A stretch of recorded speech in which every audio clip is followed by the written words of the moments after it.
Today's campaign rallies were rough and tumble. Here is Donald Trump going after Secretary Clinton.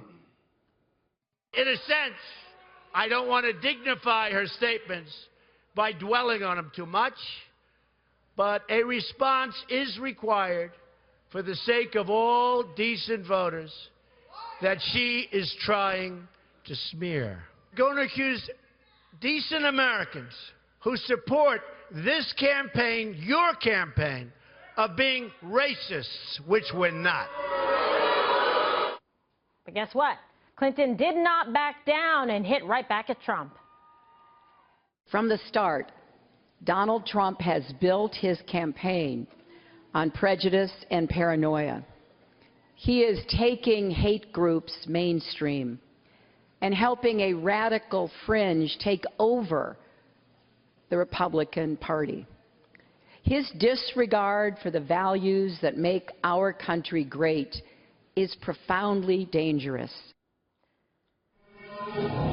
All right, let's go over all of it, because the On the Record political panel is here tonight from the Wall Street Journal, Shelby Holliday, and from Real Clear Politics, Caitlin Huey-Burns. Ladies, let's go through this. A lot of discussion about things being a little bit out of control, some vitriolic rhetoric, allegations of racism, allegations of bigotry.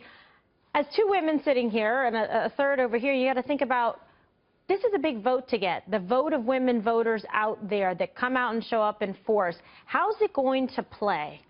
Well, that's exactly it. This is a very nasty campaign because both candidates are viewed so incredibly negatively by the public. And you're seeing both Trump and Clinton reach out to women voters, but also to moderate Republican voters. And Clinton, in her speech today, was really trying to drive a wedge in the Republican Party and say to, moderate, white, college-educated voters who are reluctant to support Trump because of his rhetoric, because of the things that he has said that are controversial, and say, this is not part of the Republican Party that you know. She pointed to George Bush, Ronald Reagan, John McCain, and other Republican figures saying that they do not condone this type of rhetoric. And so I thought that was an effective tactic on her part, because she's also really trying to change the conversation, of course, away from the controversy surrounding her and the foundation and the emails. That's exactly it. Yeah. I mean, both of these candidates managed to completely avoid the big stories of the day. For Clinton, that's the Clinton Foundation. For Donald Trump,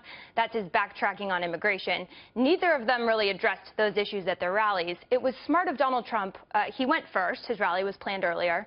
He played quite a bit of offense going after the Clinton Foundation, really hammering Clinton on these ties and these emails.